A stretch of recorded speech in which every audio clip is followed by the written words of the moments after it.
कमी झालं, परत जमीन खाली करून त्याला दुरुस्त करायचा खर्च वेगळा. केळीची जमीन तर अशी तशी तर लवकर दुरुस्त होत नाही, त्याला खूप वेळा मेहनत घ्यावा लागणार, खूप वेळा 2 वेळा पलटी मारावं लागेल, 2-3 वेळा रोटर मारावं लागेल, 1-2 महिने त्याला सुकू द्यावा लागणार. म्हणजे 6 महिने आपले गेले, त्यात आपण मग चना घेऊ, गहू घेऊ किंवा ज्वारी घेऊ शकतो एखादं पीक ते छोटं मोठं. पण 1.5 वर्ष कालावधी त्यात जाते आपली. आणि 8 रुपये रोपाचे जे वाचायचे आपल्याला, त्याच्यामध्ये आपण 1.5 वर्ष घालवतो. इथं 18 रुपयाचं रोप लावून त्या 1.5 वर्षामध्ये आपण 2 पिकं काढतोय.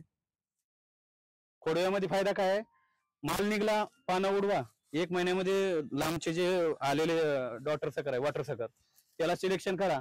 6 महिन्यामध्ये हे पिल जसं आता ह्याला जर 6.5 महिने लागत असेल, हे तर 5.5 पावणे 5 महिन्यामध्ये येण चालू त्याची. आता डॉक्टर सकर आपण 6व्या महिन्यात ठेवून ते बी नुकसान बी आहे, आणि हे बी दूरचं ठेवलं तर उलट तेवढंच 1-15 दिवस लेट होतं मागं पुढं. पण हे 100% म्हणजे 99% झाड आपले पडत नाही त्याच्यामुळे.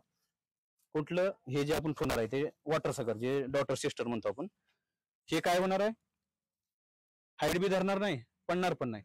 पण 6व्या महिन्यात जे लोक ठेवतात त्यात नुकसान बी आहे, दुसरी गोष्ट हाईट धरतं, आणि तिसरी गोष्ट लय खूप मोठा फरक नाही की बाबा हे आधी हार्वेस्टिंगला येईल जवळचं ठेवलं. ह्याच्या ह्याच्यामध्ये खूप झालं 15 ते 20 दिवसाचा फरक पडतो. कारण अन्न तर दोघाला भेटणार आहे, त्याला भेटतं ह्याला भेटतं, पण त्याला अन्न केव्हा भेटतं, जेव्हा ह्याचे हार्वेस्टिंग होईल, पानं उडतील तेव्हा भेटतं. तोपर्यंत हे झाड काय रिटर्न कोणाला देत नाही. एक जरी पान वर असेल तरी सुद्धा अन्न रिटर्न देत नाही हे झाड. ज्या दिवशी तुमचा माल कटल, पूर्ण पानं उडतील, तेव्हा ते रिटर्न द्यायला चालू करतात. तर खोड्या जसं कण लावताना बऱ्याच शेतकऱ्यांना काय सांगायचं, कण न लावता रोप लावायचं. प्लॅनिंग असं बनवायचं की जसं आपण कंपनी, एखादे उद्योग चालू केला, किराणा दुकान टाकलं, औषधात दुकान टाकलं, किंवा आपण एखादी कंपनी कुठल्या बी ह्याची कंपनी टाकली, तर त्याच्यामध्ये कसं आपण भांडवल लावतो, प्लॅनिंग बनवतो वर्षभराचं, 2 वर्षाचं, 3 वर्षाचं. तर केळी क्षेत्रामध्ये सुद्धा कमीत कमी शेतकऱ्यांना 3 वर्षाचं प्लॅन बनवून चालायचं. 2.5 ते 3 वर्ष 3 पिकं काढायची म्हणजे काढायची हिमतीनं. आणि तुम्ही जर आता बघितलं सोलापूर भागात जावा, 3ऱ्या-4थ्या पिकाचं सुद्धा माल एक्सपोर्टला जातो. खोडवा ठेवल्यावर खोडवा, निडवा, 4थं पीक, 5वं पीक पर्यंत काढणारे शेतकरी, ते बी अंगठे बहादर शेतकरी. असं नाही की बाबा ऍग्रिकल्चर झालेला असेल, शिकलेला असेल, अंगठे बहादर शेतकरी सुद्धा 5-5 पिकं काढतो. द्राक्षामध्ये बी तसंच आहे शेतकरी पश्चिम महाराष्ट्रातले आणि सगळे. म्हणून आपल्याला आता कसं करायचं, नांदेड भागात आता मी सोलापूर सोडून म्हणजे 10 वर्ष झालं, नागपूरमध्ये 4-5 वर्ष काम केलं. म्हणजे एक शेतकरी म्हणूनच, असं काही कुठल्या कंपनीची जाहिरात नाही. कुठला कंपनीवाला आला तर त्याला नाराज बी करा, ठीक आहे आला ये, एक डेमो दे, औषध मारून दाव, रिझल्ट आला तर यूज करायचं नाही. या कंपनीचं औषध वापरा, त्या कुठल्या, फक्त आपल्याला जे रिझल्ट आलं. आपण आता जसं नाही की मी तुम्हाला एवढं सांगत आहे, माझा वैयक्तिक स्वतःचा आता 28,000चा बगीचा आहे, आणि मी खोडवा सिलेक्शन केले. आता 3 महिन्यामध्ये झाड माझ्यापेक्षा वर आहेत, आणि 20 इंचाचा बुंदा आताच म्हणला 3 महिन्यात. का तर हे मदर प्लॅननं पूर्ण अन्न त्याला दिलं, आणि 3 महिन्यापर्यंत आपण अजून बेसल टाकला नाही, टाइमच भेटला नाही. त्याच्यामध्ये अजून आंतरपीक बी घेतलंय मी. असं नाही की एक बी पीक नाही, 2 पीक आहेत माझे. पहिल्यांदा केळी लावली 15 जुलैला 2024 मध्ये, तेव्हा टरबूज खरबूज होतं पहिल्या वर्षी. आता दुसऱ्या वेळेस ज्यावेळेस हे खोडवा माल काढला, 600 टन माल निघला आपला 25,000-26,000 झाडामध्ये. बाकी कडाची झाडं थोडेसे हे झालते, म्हणजे गजरा वगैरे लावल्यामुळे. तर ते 600 टन माल एक्सपोर्ट बी झाला, पंजाबी गेला. 1,10,00,000 त्या प्लॉटचे बनले. मल्चिंग केलं होतं, रोप ज्यांची काय लावले होते, काय मायक्रोसनचे होते थोडेफार, दोन्ही बी रोपं चांगले निघले. खोडवा सिलेक्शन केला, पूर्ण पानं काढून, मे मध्ये पूर्ण 15 मेला पानं काढले, 1 जूनला पूर्ण सिलेक्शन केलं. आणि त्याच्यानंतर 1 जुलैला मी त्यामध्ये दोन्ही झाडाच्या मध्ये 2 रोपं झेंडूचे, म्हणजे 50 ते 55 झेंडू माझा त्या केळीमध्ये आता आहे, चालू झाला गणपतीला. आणि साईडनं इथं लावला झेंडू 2 झाडं, आणि इकडल्या कड्याला आणि इकडल्या कड्याला ड्रिपच्या खाल्ल्या बाजूनं 3-3 गोबीचे झाडं, इकडे 3 इकडे 3 पत्ता गोबी. असं टोटल 1,75,000 झाडं गोबीचे आता अवेलेबल आहेत. कोणाला बघायचं असलं, म्हणजे शेती करायची आहे तर आधुनिक पद्धतीनं एकदम तंत्रज्ञान असं वापरायचं, जेणेकरून आपल्याला हे जे पीक आहे, आता समजा आपण केळीला जर स्वतः लावली, तर जे केळीला केअर करत आहे तेच त्याला भेटणार आहे. त्या पिकामध्ये जर सापळा पिकामुळं आपली केळी चांगली येते, केळीमुळं झेंडू चांगला येतो, झेंडूमुळं गोबी चांगली येते. म्हणजे आपण काय करत आहे, गोबीचं फवारणी केली तर केळीला भेटत आहे, झेंडूची फवारणी केली तर गोबीला भेटत आहे.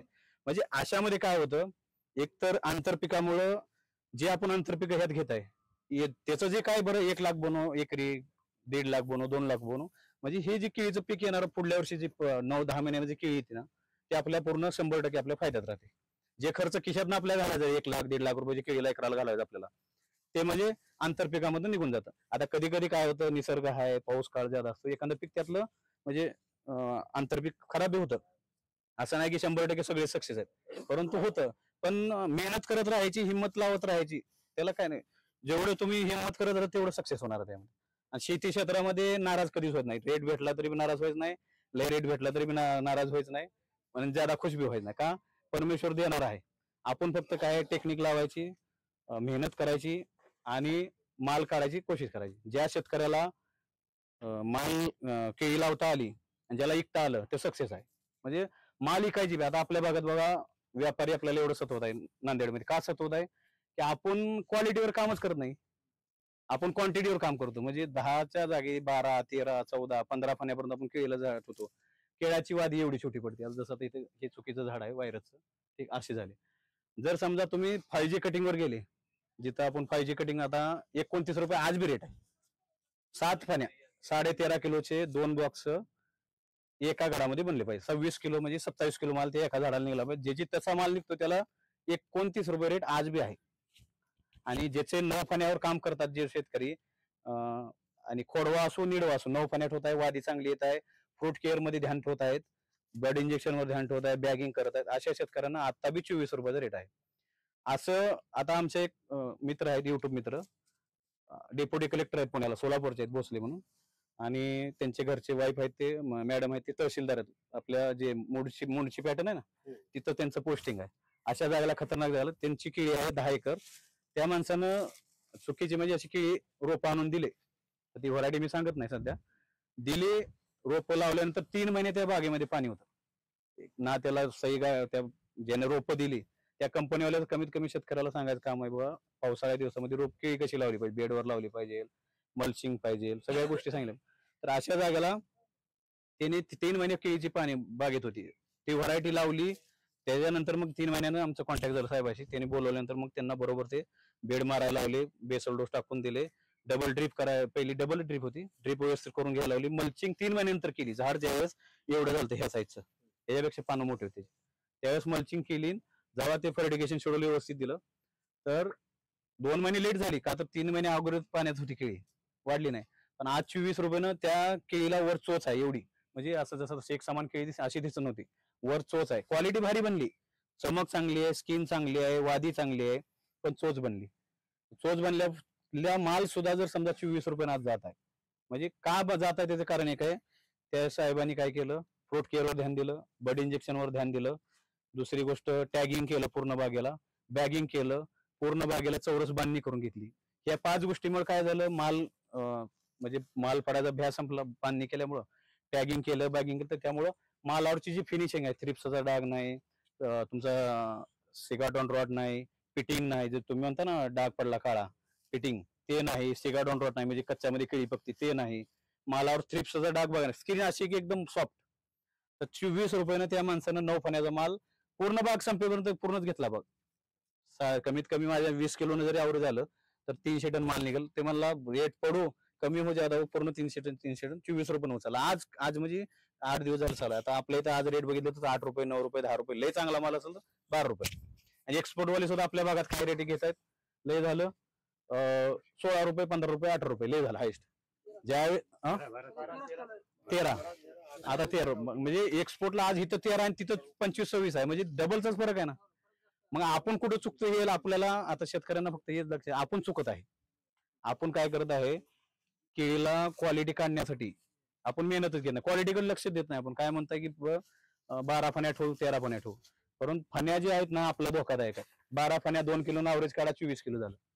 7 फण्या वरल्या 5 फण्या 5 किलो काढा, 5 तरी 15, खालच्या 4 फण्या 4 किलो काढा, 4 इंच 16, 16 आणि 15 31, म्हणजे फण्या कमी ठेवून बी 31 किलो झालं. रेट बी 29 रुपये झाला. पैसे बी एकराचे तुमचे 1500 झाड समजा 1400 झाड भेटले, 14 तरी 42, म्हणजे 40-42 टन माल झाला. म्हणजे 30 रुपयाने 3 चोक 12 लाख रुपये त्याचे होत आहेत. इकडं आपण 12 फण्या ठेवून 24 किलो वजन. दुसरी गोष्ट, आपल्याला 24 किलो वजन आहे, रेट परत 8 रुपये, 9 रुपये, 10 रुपये. लय चांगला सांभाळला 12 फण्याचं 13 रुपये. म्हणजे आपण आपल्या हातानंच एवढा खर्च करून, एवढी मेहनत करून, एवढे चांगले कंपनीची रोपं आणून आपण आपलं नुकसान करून घेतो. तर मी नांदेड भागात यासाठी आलो की आपला नांदेड भाग सुद्धा सोलापूर सारखा झाला पाहिजे. 9 फण्या ठेवायच्या. जर समजा तुमचा बुंदा 40चा आहे, तिथं 9 फण्या, 35चा 38चा 8 फण्या. हा ऑदरच्या कंपनी फरक आहे, पण महत्वाचं असं आहे की G9 मध्ये महत्वाचं असं नाही की जैन मध्ये सगळ्यात केळं सेमच येत असतात. महत्वाचा मुद्दा आपलं जमीनचं जे फाउंडेशन आहे, म्हणजे ज्यावेळेस आपण केळी लावतो त्यावेळेसचा सगळा मुद्दा आहे.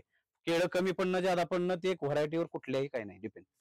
आता माझं 2 व्हरायटी होत्या, जैन बी होती ते होती, परंतु दोन्ही सेमच आलं ना, काहीच फरक नाही. वादी सेम, माल सेम, काहीच फरक नाही. केळं सेम, सगळं सेम. व्हरायटीवर नाही, आपलं मॅनेजमेंट काय आहे, आपण केळीला खाद्य कसं देत आहे, किती देत आहे, त्याच्यावर सगळा खेळ आहे. म्हणजे सुरुवातीच्या काळामध्ये जर 3 बेसोड डोस चांगल्या कंपनीचे यूज केले, चांगला बेसोड डोस टाकून घेतला, पहिला बेसोड डोस बेडमध्ये, परत मल्चिंग मध्ये. आता मल्चिंगचा दुसरा प्रश्न आपला आता मल्चिंगचा आहे. आता बरेच शेतकरी म्हणणार की मल्चिंग करायचं, आता ह्या खूप मोठा खर्च नाही, 12 ते 13 हजार रुपये एकराला खर्च आहे, किंवा 15 हजार रुपये एकराला खर्च धरू आपण मल्चिंगचा. आता मल्चिंगचे फायदे बरेचसे शेतकरी आपल्या भागामधले, नांदेड असो कुठले, आता मी कमीत कमी ऑल महाराष्ट्रामध्ये फिरत आहे, म्हणजे बऱ्याच शेतकऱ्यांकडे व्हिजिटला जातो. तर शेतकरी काय म्हणतात की मल्चिंग फक्त तणाचं गवताचं नियंत्रण करतं, पण हा गैरसमज आहे आपला. केळीमध्ये मल्चिंग केल्यानंतर जर पावसाळ्यात केळी लावली, रोप लावलं, तर 2 महिने रोप उठत नाही. का उठत नाही? त्याचं कारण आहे की रोज पाऊस पडतो, अन्नद्रव्य देता येत नाही, खतं दिलेली उचलत नाही, झाडांच्या मुळ्या बंद पडतात.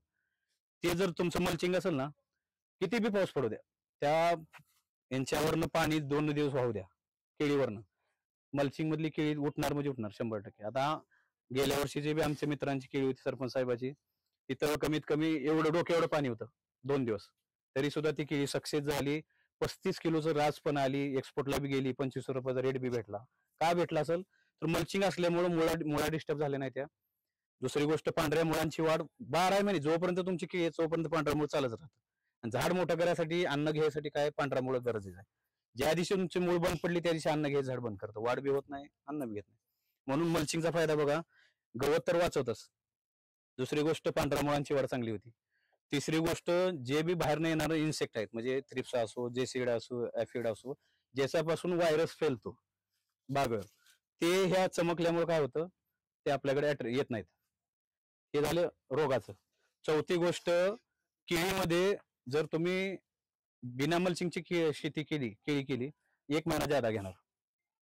जिथं 10 महिन्यात बाग निघते ना, तिथं 11 महिने घेणार. आणि मल्चिंग मध्ये 9.5 महिन्यामध्ये, 10 महिन्यामध्ये बगीचा खाली होणार. म्हणजे किती फायदे झाले बघा. 15,000. आता ते 15,000 रुपये जे जातात ना आपले, ते आपल्याला सुरुवातीला दिसतात की जात आहेत, पण ऐका ना माझी गोष्ट, 15,000 रुपये आपले जात सुरुवातीला दिसतात, परंतु 3 महिने 4 महिन्याची केळी होत तर आपल्याला गवत काढायला लागणार आहे का नाही. 1 एकर निंदायचं गवत जास्त असलं 5-6 हजार रुपये जातात. 3 जरी खुरपण केलं झालं की 16-17 हजार रुपये गवतालाच गेले ना. हो, खत टाकायला काही टेन्शन नाही, खत टाकायला. हा, म्हणजे इतकं मोठं हे मल्चिंग फायद्याचं आहे. आता मल्चिंगची शेती किती फायदे झाले, गवताचं तर वाचलं, रोगराई वाचली, कमी, जिथं 10-11 महिने लागणार 1 महिना पहिले आपण मार्केटमध्ये आलो, क्वालिटी मध्ये चांगली येणार. मल्चिंगमुळे क्वालिटी 1 नंबर येते केळीमध्ये. म्हणजे का तर अन्नद्रव्य जे, आणि खताची जी आपण खत टाकतो, आता आपण खत टाकला, उघड आहे, मल्चिंग नाही, पाऊस आला धुवून गेला, काय फायदा त्याचा. हे जर मल्चिंग असलं, मल्चिंगच्या खत आहे, किती पाऊस पडू देणार, काहीच नाही प्रॉब्लेम. जसं आता ज्यावेळेस आपण रोप लावलं ना, इकडे बघा, ज्यावेळेस इथं रोप लावतो ना, तेव्हा छोटं रोप असतं. पहिला बेसल तर आपण बेडमध्ये टाकतो, दुसरा बेसल जो आहे ना, तो आपण काय करायचं, इथं मल्चिंग असं उचलायचं, ड्रिपच्या खालची माती ओढायची, अशी माती ओढून एवढं खत टाकून द्यायचं, ढकलायचं इकडच्या बाजूला इकडल्या बाजूला. 2 बेसल अशी झाली, पहिला आपण बेडवर टाकला, दुसरा तसा टाकला, तिसरा ज्यावेळी बेसल टाकतो त्यावेळेस झाड कमीत कमी 3 महिन्याचे असतात. जेवढे पानाची कॅनोपी तिथवर मुळे गेले, म्हणजे कमीत कमी हितवर पान आलं तर हितवर मुळे आलेले आहेत. तर इथं काय करायचं, ज्यावेळेस असं खुरपीनं विळ्यानं रेग मारायची साईडला, इकडल्या बाजूला बी इकडल्या बाजूला बी, त्या रेग मारून त्यात टाकून बुजून टाकायचं, संपलायचं. 3 बेसल संपले. तिथून पुढे बेसल डोस टाकायची गरज नाही, काय नाही. 3 महिन्यानंतर बेसल 1 ग्राम बी टाकायचं नाही, फक्त ड्रिपनं चौथ्याचे खत सोडत राहायचं. कुठली बी जमीन असो, पांढरी असो, काळी असो, जिथं काळी जमीन आहे, जिथं लय पाण्याचा प्रॉब्लेम आहे, जिथं निचराच होत नाही पाण्याचा, तिथं तर उलट जास्त हाईटवाले बेड मारायचे, मोठं मल्चिंग करायचं 5.5 फूट वाला. आता जसं त्यांनी मगर साहेबांनी काय केलंय, 6 फूटचं मल्चिंग टाकले. म्हणजे इथं कारण काय की मल्चिंग मोठं असल्यामुळे मुलांना जागा फैलायला भेटलं. आणि अन्नद्रव्य तुम्ही काय बी सोडा, जर चालू पावसामध्ये जर खत सोडत असला तरी सुद्धा काय प्रॉब्लेम नाही. का तर मल्चिंगच्या खाली असल्यामुळे खत वाहून जात नाही. आणि जसंही पाऊस उघडला पाऊस उगाला ऊन पडलं का ऑटोमॅटिक झाड ओढून घेतं खत. आणि तसंच जर ओपन असलं तर आपण काय म्हणतो पाऊस चालू कसं काय सोडायचं. म्हणजे आपले शेड्यूल काय होतात मागं पडवतात. मग पाऊस असल्यामुळे आपण काय जाऊ द्या पाऊस आहे कशाला सोडायचं, पण मल्चिंग मध्ये सोडू शकतो. तर त्याच्यामुळं केळी जी आहे आपली ती 1 महिना अगोदर येते ह्याच्यामध्ये. डबल ड्रीप, मल्चिंग आणि रोप. आता हे समजलं. तर केळी बागेमध्ये एक लक्ष ठेवा, रोप लावायची कोशिश करा, बेडवर करायची कोशिश करा. आणि एक्सपोर्ट मध्ये जर क्वालिटी असेल तर कतर पॅकिंग आपण जे अमेरिका पॅकिंग करतो त्यामध्ये 200 ते 300 रुपयाचा फरक आहे बॉक्स बॉक्स मध्ये सुद्धा आहे ना. 3.5 मी आता तुम्हाला काय सांगितलं 5G कटिंग. जसं मोबाईल 5G आला, नेट 5G आलं, तसं केळीमध्ये सुद्धा 5G कटिंग आलेली आहे. आतापर्यंत शेतकरी कोणी ऐकलं नसेल 5G कटिंग. ऐकली का? 5G कटिंग मोबाईल आला, नेटवर्क आलं, सगळं आलं, परंतु केळी कोणी ऐकली का? 5G नाही ऐकली. तर केळीमध्ये सुद्धा 5G आले. 5G म्हणजे 7 फण्या. एका घरामध्ये 2 बॉक्स 13.5 करोड जे भरतील ज्या शेतकऱ्याचे त्याला हायेस्ट रेट 29 रुपये, 28 रुपये, 30 रुपये रेट भेटणार. भले मग तुमचा इथं नांदेडमध्ये 7 रुपये रेट असू आणि तुमची जर तशी क्वालिटी इथं सुद्धा 29 रुपये भेटणार. पण आपल्याला सगळ्या शेतकऱ्यांना मिळून एकत्र येऊन क्वालिटीवर काम करावं लागणार आहे. क्वांटिटी ऑटोमॅटिक निघेल. क्वांटिटीवर लक्ष देऊ नका तुम्ही. बुंदा मोठा बनवा, 7 फण्या बनवा. वरच्या केळीला 24 केळ असली आणि खालच्या तुमचा ग्रुप अलग येत नाही. तुम्हाला जर नांदेडला सोलापूर बनवायचं आहे, नांदेडला जर सोलापूर भागामध्ये केळी जास्त. आमच्या इकडे सगळ्यात मोठा दोष आहे, आमचे नरडेले आले की ते आपलं करतात, दुसऱ्याला म्हणतात दुसरा डबा दाखवतात. मी हे टाकलंच नाही. सगळ्यात टेंडन्सी सगळ्यात ती खराब आहे. हे सगळ्यात मोठा दोष आहे. फक्त मंगळच झाले सांगतात. बाकीचे शेतकरी हे सांगितलं खताचा डोस याराचा टाकला. सोलापूर भागामध्ये किती शेतकरी जाऊन आले? बरेच शेतकरी जाऊन असाल. तिथले शेतकरी काय करतात तिथलं शिका. ते शेतकरी ग्रुपमध्ये शेती करतात. ग्रुपमध्ये असं नाही की आता आपण काय समजतो माहिती का, आपल्या भागातल्या शेतकऱ्याची एक मानसिकता आहे की जर मी जी केलं ते दुसऱ्याला सांगायचं नाही. त्याचं नुकसान काय की एकाचाच माल एक्सपोर्टला आला तर ते जाणार नाही ना. एकाचा माल आला किती प्रॉब्लेम आहे बघा. एकाचा माल आला तर व्यापारी एकासाठी येतो का? 2 गाड्यासाठी येतो. त्याचं सेटअप एवढं मोठं आणायचं, लेबर आणायचं. सांगितलं तर ते आता सांगतील, नाही तर ते सांगणार नाही. तेच म्हणून तर मी सांगत आहे तुम्हाला, मानसिकता आपली बदला. जेवढं तुम्ही ज्ञान वाटेल, आता मी असं म्हणत आहे की जेवढं तुम्ही दुसऱ्याला ज्ञान वाटचाल तेवढं देव तुम्हाला देत असतो. ज्ञान वाटण्यानं कमी होत नाही. जे लपवून होतं त्याचं कमी होतं. प्रगती बी खुटती, ज्ञान बी खुटतं, सगळंच खुटतं, काहीच नाही प्रॉब्लेम. तर ज्ञान वाटत राहा. जेवढे शेतकरी तुमच्या भागात ह्या आधुनिक पद्धतीने शेती करतील तेवढे एक्सपोर्टर इथे येऊन बसतील, व्यापारी तेवढे इथे येऊन बसणार. काय येऊन बसणार की तुमच्या भागात क्वालिटीचा माल आहे. आणि एक व्यापारी तुम्हाला काय करणार मध्ये 13 रुपये माल मागतो एक व्यापारी असला तर. तिथं जर 10 व्यापारी आले 15 लागणार, कोण 17 म्हणणार, कोण 20 म्हणणार, कोण 22 म्हणणार. म्हणजे बीट झाल्यासारखी आपल्या मालाची तिथं आपली व्हॅल्यू वाढून जाते. म्हणून काय करायचंय सगळ्यात मोठं. आमच्याजवळ एक ग्रुप आहे, फक्त 5 लोक कमेंट टाकतात. याच्यातले कमीत कमी 50% लोक त्या ग्रुपमध्ये त्याचा कधी रेट सांगणार नाही. त्या ग्रुपवर रेट जरी विचारला तर रेट सांगणार नाही.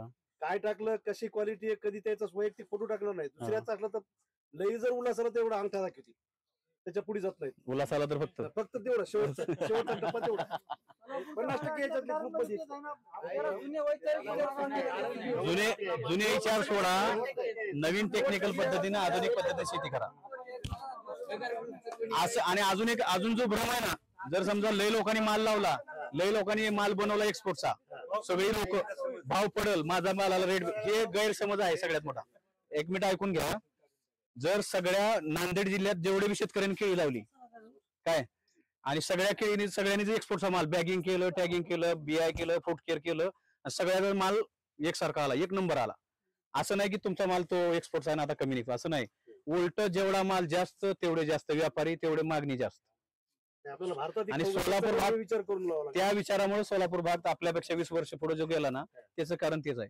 सगळे शेतकरी एकतर एकमेकाला लपवत नाही, सगळे मिळून एक शिवार फेरी म्हणतो का आपण, एकमेकाच्या शेतात बघायला जातात. द्राक्ष असो, अनार असो, केळी असो, ऊस असो, असं नाही. सगळेजण मिळून काय करतात, एकमेकाची पिकं. आणि त्यांच्यामध्ये जिद्द काय माहिती का, जिद्द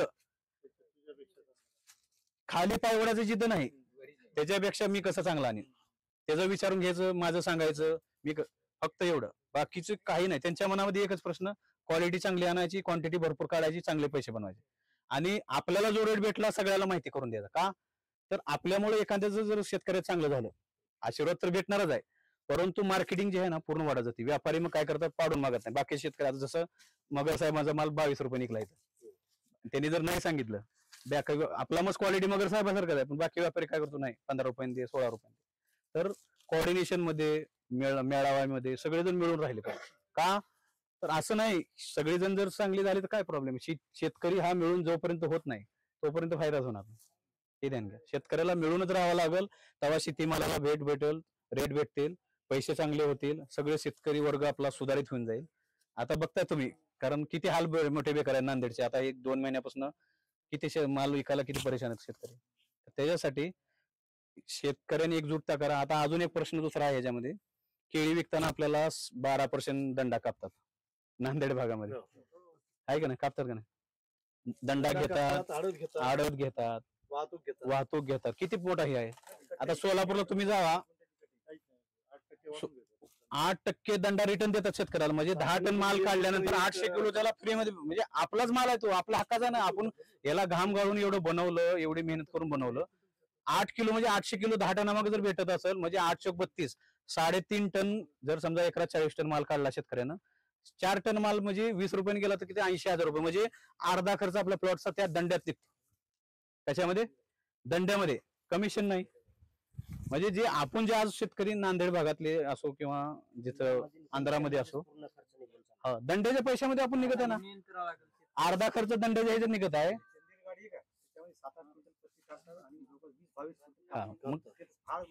ते तर म्हणून म्हणजे मला एक म्हणायचं आहे की बाबा, मी इथं म्हणजे ना कोणाला नाव उठवायला आलोय, कोणाच्या मार्केटिंग करा. मला एक म्हणायचं आहे की शेतकरी जर एक झाला, शेतकऱ्यांनी जर असं बनवलं शेती, व्यापारी बाहेरचे जसं इस्रायल जातोय कटिंग होतंय, इराण कटिंग होतंय, अमेरिका जातंय, सौदी अरब जातंय, रशिया जातंय, युरोप जातंय.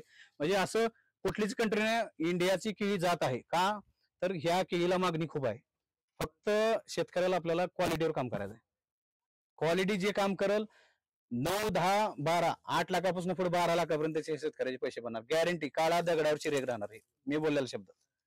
पण त्याला आपल्याला सुधारावं लागणार आहे, महत्वाचं. पण मी आता इथं खोडव्याचं जे सांगायला त्याचं कारण आहे. आणि खोडवा बी आता आपण जे बोलायचं कार्यक्रम जो होता ना, महत्वाचा तर खोडवा. शेतकऱ्यांना 3 पिकावर काम करावं लागेल. ते आपले 2.5 वर्षामध्ये 3 पिकं निघतात.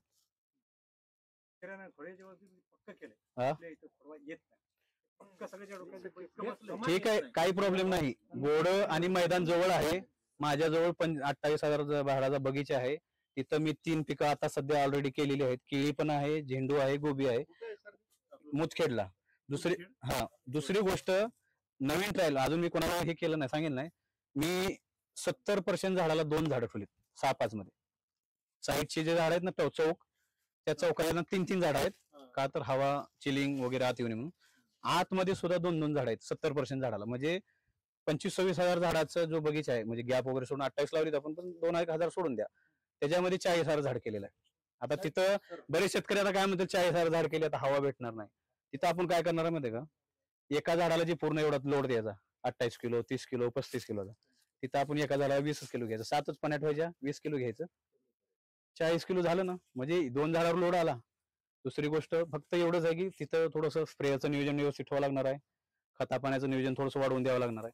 इकडे 8 किलो माल पण वाढला, 7 पाण्यामुळे क्वालिटी बी मोठी झाली आणि माल पण वाढला ना. जिथं आता मी 600 टनाचं मी केलं 25-26 हजार झाडा, तिथं माझं टार्गेट 800 टनाचं आहे.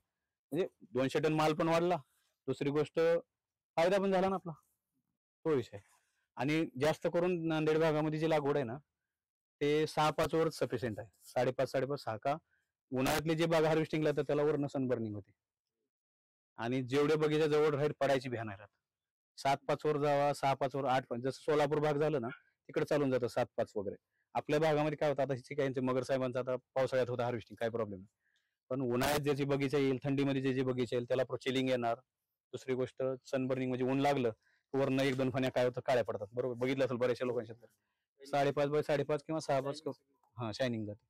ते याच्यावर काम करायचं. 6x5 अंतर मग या भागात. 6-5 म्हणजे विदर्भ, इकडं खानदेश आणि आपला नांदेड भाग, इकडे कसं टेम्परेचर खूप जादा राहतं. तर टेम्परेचर जादा असल्यामुळं थंडी बी जादा राहते. दोन्ही गोष्टी. म्हणजे आपला भाग थोडा कसा आहे, देवानं वगळला आहे. म्हणजे इकडे जरा थोडीशी फॅसिलिटी कमी दिली. सोलापूर भाग झालं, पश्चिम महाराष्ट्र झालं, इकडे कसं आहे देवानं चांगलं म्हणजे फॅसिलिटी चांगली, तापमान बी मेंटेन ठेवलंय परत पाऊस बी मेंटेन ठेवलाय, गरम ह्युमिडिटी जे म्हणतो आपण, उकाडा जास्त असतो ते बी कमी आहे तिथं, पाणी बी मोजकं पडतं. आता आमच्या सोलापूर जिल्ह्यामध्ये एक सांगोला म्हणून भाग आहे, तिथं तर शेतकऱ्यांना ओला दुष्काळ जरी पडला तर तिथं पाऊसच नसतो. तिथले शेतकरी एका एकरामध्ये 100 टन ढोबळी काढतात ओपन मध्ये. 100 टन, एका तोड्याला 10 टन 8 टन तोडा असतो, 100 टन. का तर जमीन हलकी मुरुम जमीन, तिथं दगडच भेटतील तुम्हाला. बेडमध्ये जर मल्चिंग हाताला काढलं तर दगड, असा बारीक दगड असणार, तरी सुद्धा 100 टन. खरबूज काढायला गेलं तर लायलपूर 20 टन काढतात, 22 टन 25 टन.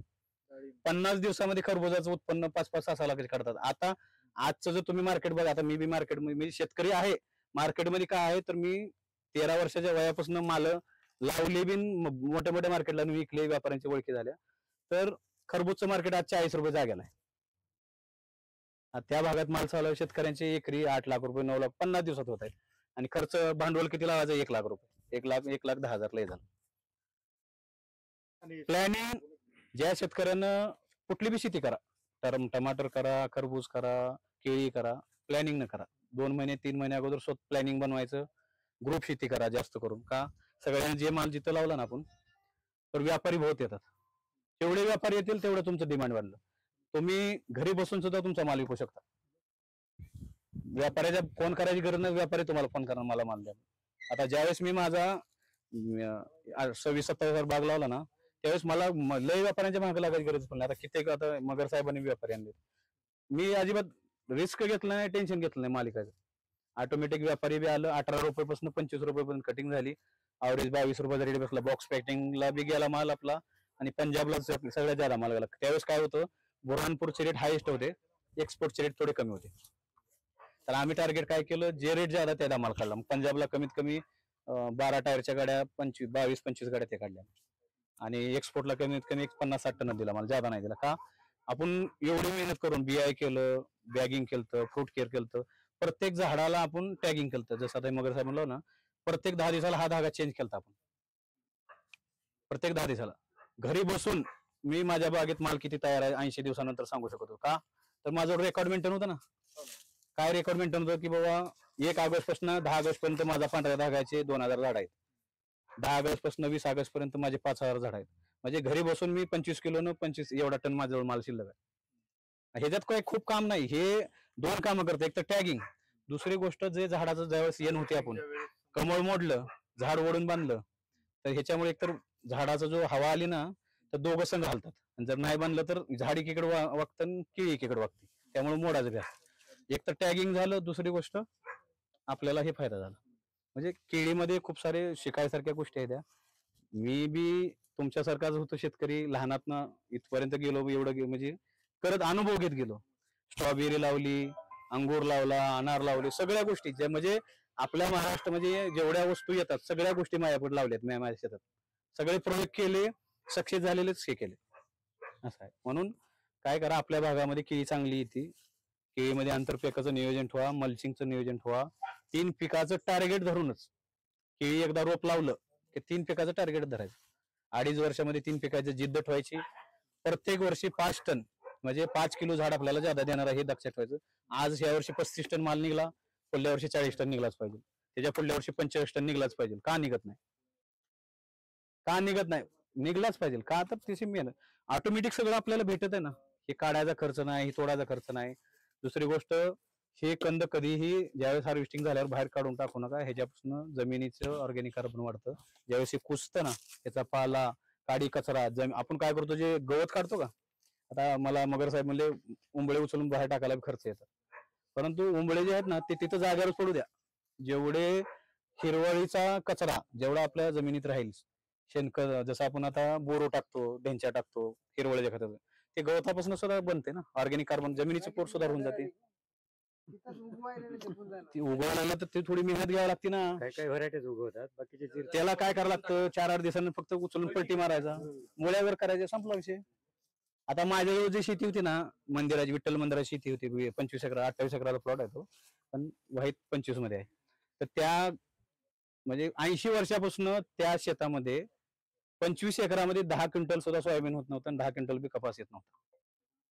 का? त्याचं एकच कारण होतं, शेतकरी पेरले, त्याने घेतलं 5 वर्षात, त्याची किंमत बी 28 एकराला 3 लाख रुपये देत होती. आता ह्या मागल्या 10-15 वर्षात त्याच्या अगोदर तर 80,000ला 90,000ला 1,00,000ला 5 वर्षासाठी 28 एकर जमीन जात होती. त्या प्लॉट मध्ये विहीर नव्हती, म्हणजे जमीन पडीत. ज्यानं त्याचं एकच कारण होतं, पेरलं त्याचं गवतच डोक्यावर राहायचं, म्हणजे डोक्याच्यावर गवत आणि पीक खाली, कसं उत्पन्न निघणार. तर ज्यावेळेस मी ती जमीन ताब्यात घेतली, तिथं विहीर पाडली, पाईपलाईन केली, त्या प्लॉटला पूर्ण डेव्हलपमेंट चांगलं केलं. 100 ट्रॉली शेणखत 20 एकरामध्ये आणून टाकली आणि शेणखत टाकून बेड करून मकी लावली. आज त्याच प्लॉटमध्ये पहिल्याच वर्षी 600 टन माल निघला. म्हणजे ज्या वर्षीपासून मागल्या वेळा बघितला तर तिथं 1 क्विंटल 2 क्विंटलच्या वर कधी माल निघला शेतकऱ्यांना. कुणी बी करू द्या, ज्वारी केली, काय केली. आणि दुसऱ्या वर्षीच आपण काय केलं, फक्त शेणखत टाकले, जमिनीची चांगली मेहनत केली, पलटी चांगली मारली, मशागत चांगली केली आणि व्यवस्थित म्हणजे टेक्निकल पद्धतीनं लागवड केली. तर तिथं 600 टन माल निघाला. म्हणजे अजय भाई का नाही मला सांगा, म्हणजे मेहनत करणाऱ्या माणसाला एकदम म्हणजे भेटून जातात. परमेश्वर देत असतो, फक्त जिद्द पाहिजे करायची. ते आता तिथं सविस्तर आता लागवडीपासून घेऊया. आता इथं झालं खोड्या, सगळ्यांना खोड्याचं समजून आलं. तर जिद्द ठेवा 3 पिकाची. माझी तर 5 पिकाची जिद्द आहे, तुम्ही 3 पिकाची तर ठेवा. किती महिन्यात, समजा 11व्या महिन्यापासून खोडवा ज्यावेळेस पूर्ण बाग संपली ही सगळी पानं काढायची. आता हे 3 धुलेत ना, हे फक्त उन्हाळ्यात ठेवायचे. बाकी टायमिंगला ठेवायचं नाही, हे सगळं पान उडवायचं. मग पूर्ण ऊन आलं बागेत, मग तेव्हा काय करायची, साईड न जाता जसं ही फील आहे लई मोठं, ते आलं लक्षात ना.